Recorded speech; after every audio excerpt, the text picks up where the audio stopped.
Hey, this is Ari, and in this video, I want to share with you a little clip from a recent podcast I did with my friend, Dr. Yogi Hendlin, on how science is manipulated by industry. This is an incredibly important thing to understand right now, given the state of the world, and this is extremely valuable information from one of the world's top experts in this particular field, who actually studies this and teaches about it as a professor in a university in the Netherlands.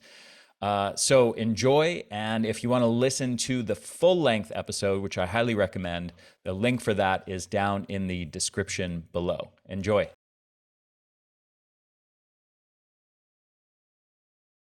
To begin with, I think it's important to remember that science as such has always been an agonistic process. That is, instead of being antagonistic, where we're fighting against each other, the idea is that the best ideas will percolate to the surface and that there will be disagreement along the way. And even when we think we're 100% certain, in the future, any new finding can sort of cause us to revisit even sort of bedrock basic science claims. Richard Feynman, one of my heroes, and 20th century Nobel Prize winner, talked about, there was this study, he talks about this in his book, Surely You Must Be Joking, Mr. Feynman, where he's a PhD student at Princeton, and he goes to some August English professor's house on Princeton, and they ask him if he would like, lemon or milk with his tea. And he said both, because it was his first time doing that, not realizing that, of course, that makes the milk curdle and that nobody wants both lemon and milk in their tea. And so, surely you must be joking, Mr. Feynman. And he found this empirical study that showed sort of the action potential for some physics question.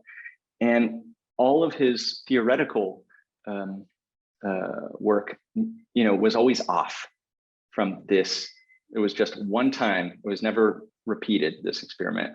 And so after long enough of coming up to the same answer theoretically and the evidence just being off, he did the experiment again. And in redoing the experiment and having others then confirm and replicating his, that same experiment, he realized that the original sort of sacrosanct values in that data set were wrong. There must have been some sort of error. And we have that all the time, especially in the human sciences, right?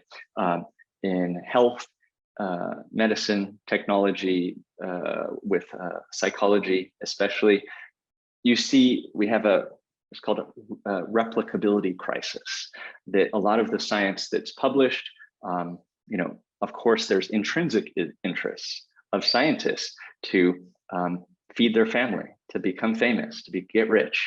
None of us are immune to that.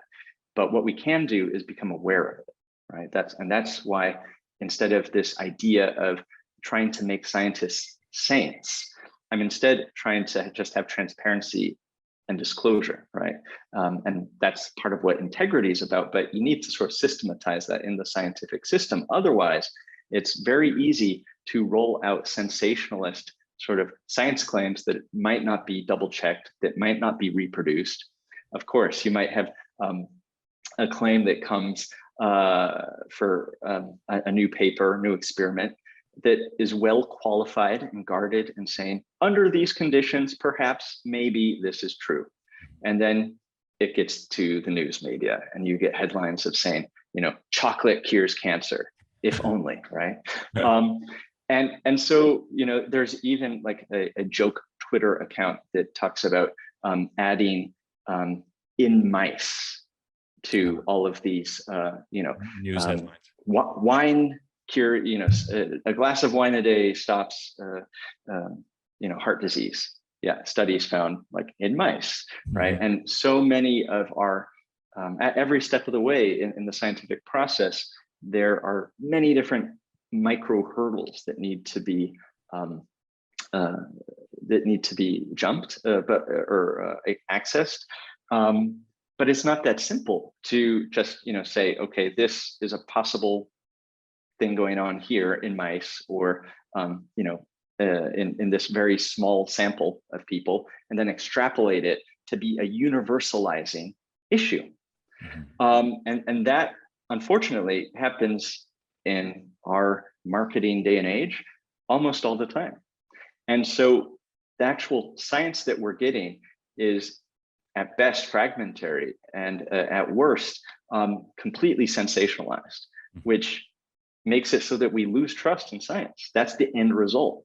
And it also stops the sort of the checks and balances of a literate and educated public on the claims that are coming out of these papers and that are being taken up then by political or industry interests, right? We can talk about industry funding of science whenever, but just to give a little bit of background, of even the best scientists are not immune to some of these incentives, perverse incentives often.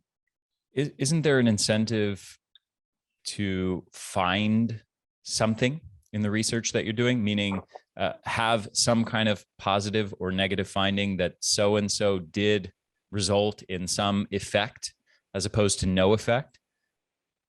Absolutely. Yeah, that's sort of, confirmation bias is one way of looking at it.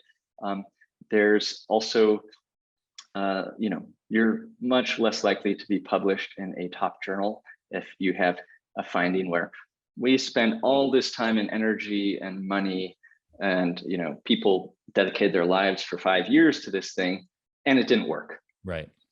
Nobody wants to read about that. But it's crucial that that information gets out, because then maybe other people will replicate those bad studies, or those studies that have that don't come to fruitful findings. And so that's why there's this journal that I'm on the advisory board of. I really should know their name, but it's something like the Journal of failed experiments, right? Where people get to publish all the things that didn't work, right? I'll send you a link for that, just because I think it is a nice innovation, right? That there is more and more awareness in the scientific community that we also need to be publishing papers that found, okay, it didn't work. We found nothing, or there's no link where we thought there was a link, which doesn't show anything new, except that, we're just confirming that there's no link, which everybody thought, between, say, cancer and, sunspots. Hey, this is Ari, and if you enjoyed this little clip, I highly recommend checking out the full-length podcast by clicking the link down below this video in the description. Check it out. You're going to learn a ton more valuable information. Also, as always, I want to mention at the Energy Blueprint, we offer a ton of solutions to help you increase your energy, and as a side effect, help you prevent disease, dramatically improve your brain function, your mood, combating anxiety and depression, increasing your resilience to stress, and increasing your longevity. All nice bonuses to strategies designed to massively increase your mitochondrial function and your energy levels. And we've got a whole suite of products, online info products that guide you on strategies to optimize your lifestyle and nutrition habits. We've got an Eat for Energy course. We've got a brain course. We've got an advanced fat loss strategies course. We've got a breathing for energy course, which I highly, highly recommend. People just absolutely rave about that one in particular. And we've got a whole suite of supplements, mitochondrial formula, a brain formula, energy essentials and superfoods, which is our comprehensive multivitamin and multimineral and superfoods formula, and much, much more, actually. We've got, as of this moment in time, depending on when you're watching this, but as of this moment I'm recording it, I've got an amazing new anti-aging longevity formula on the way, and an incredible new sleep formula that will be coming out in the next few weeks. Thank you for watching this. Again, full-length link to the full-length podcast is down below, and check out theenergyblueprint.com for our whole suite of products that can help you dramatically transform your energy levels. Talk to you soon.